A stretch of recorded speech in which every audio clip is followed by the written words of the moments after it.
Alright, I don't plan on making this video too long, but I want to just say straight away, if you're summoning, because I know a lot of people do not care about anything because it's Broly and that's their guy. Good luck in your summons, first of all. My name is Zakashi, guys. This video is a quick should you summon. I'm not gonna make it long at all, but I want to say straight up that I feel that this banner simply is worth it because Broly is a summonable ultra and he's not going to be bad. But I feel like more than ever, specifically for the time period, it's not as similar to any other summonable ultra we've got, whether it was Ultra Super Goji, who dropped at a very convenient time in the festival. So it was kind of like he's not going to get replaced anytime soon. Ultra Super Vegito dropped literally in the anniversary as the last unit headlining, so he's also not going to get replaced anytime soon. And this Broly here, literally he's releasing at a time right before the festival. But looking at him at 14 stars, um, he's looking pretty decent. I'm not gonna lie, like pretty decent. He's got quite a few things that are gonna be real annoying, and I want to say just outright, if you're spending your current crystals on him, you're not going to regret it, honestly. However, I feel like there's a high chance that he won't last as long as Ultra Super Gogeta or Ultra Super Vegito on the time of their release. And that's simply because we're heading into the festival period. So there's odds are that we see a lot of other good units that come out as well, especially in the festival.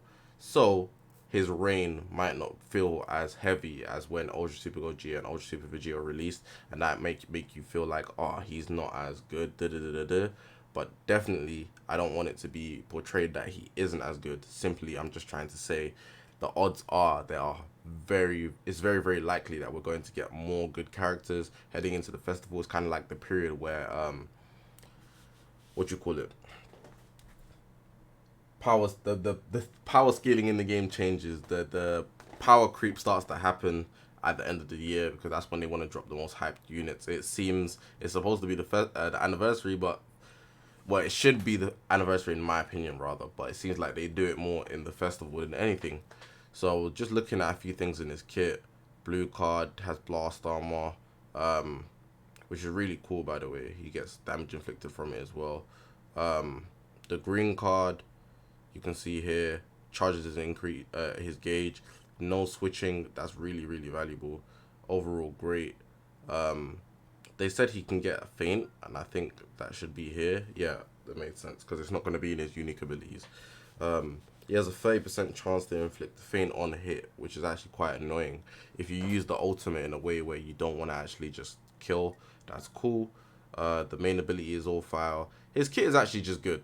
The unique gauge I have some qualms about. For example, the thing that I don't like is that when his unique gauge fills, there's some things that happen, and I feel like this bit here where it's like, if your unique gauge is meant to stop their combo from continuing, there shouldn't be the worry of offense where it says here applies the buff effect nullifies enemy special actions that activate when changing cover. I feel like that's useless. If you're on the defensive end, you should worry about defending, not the offensive end. And it's only 10 timer count, so depending on when your gauge fills in that combo, that's going to be real useless, honestly. Besides from the fact that he reduces the enemy gauge to 0, uh you can still switch out, so it's kind of like it's not that big of a factor, to be honest, and that 10 timer count is going to run down real quick. Like I saw a lot of people complain about how Ultra Super Vegito only gets cover nullification when he uses his gauge, and that's not even that long. It's a similar thing. You can make use of it, but in this case it's even worse because you're already getting comboed, and depending on how long that combo continues, you're not even going to be able to make the use of it, which is pretty crappy. I think that should have been substituted for like a lock-in or something so that it can be more valuable. But whatever. Overall, like I said, if you're a movies main, if you want to use Super Saiyans, which I don't even advise, but if you use powerful opponents, so if I go to display max stats and we look at Zinobi, um, damn, I missed twice. 5% to Ultimate and Awakened, and then you see Sagas from the movies, powerful opponent. There's nothing in his kit that ties him specifically to any tag, which is very good. So you can run him on any team as a leader slot. So that's just useful. So Generally speaking, like I said, if you're going to summon, good luck, but I don't advise doing that unless you run the appropriate tags, simply because there's going to be a lot of units most likely coming in this festival period that will be very valuable. But even looking at the banner on the left, so you can see we've got the Ultra BROLY, and Ultra banners always 2000 Z power or more. That's what it says at the top left, but my face is covering it. Let me actually show you, just so you guys can actually see 100%. If I do this and I do this, you can see the 2000 Z power every time you pull. Only the Ultra characters though, so everybody else is just regular, which is not exactly favorable, especially when we know that the festival will have Z power pools that are very, very high. Just want to put that out there. Most likely double or triple, which is way more valuable. Just want to put that out. So yeah, I can get over that. And the banner units are not bad. Kid Buu got his platinum recently, I believe, so I'm not bugging about that. He can actually be very good if you're building a regen team. CMZ is very favorable. People really want him to get platinum equipped, which I don't believe would happen, but it's likely depending on what type of buffs they decide to go with the game. Revhan, he can be very useful for movies with the revival feature, so I just want to put that out there that he is also useful. It's not like units that are just like dying in the game or they have completely no use or everybody already has high stars.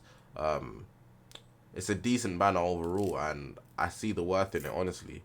But am I going to summon? Don't know about that one. But right now, I'm on a strict wave of saving, and I've been trying to encourage people to save. So it's not just a factor of, oh, I'm gonna summon content. That's what I usually do. But in this case, I'm very, very solid on the fact that I shouldn't summon, simply because it's not a tag I represent at all.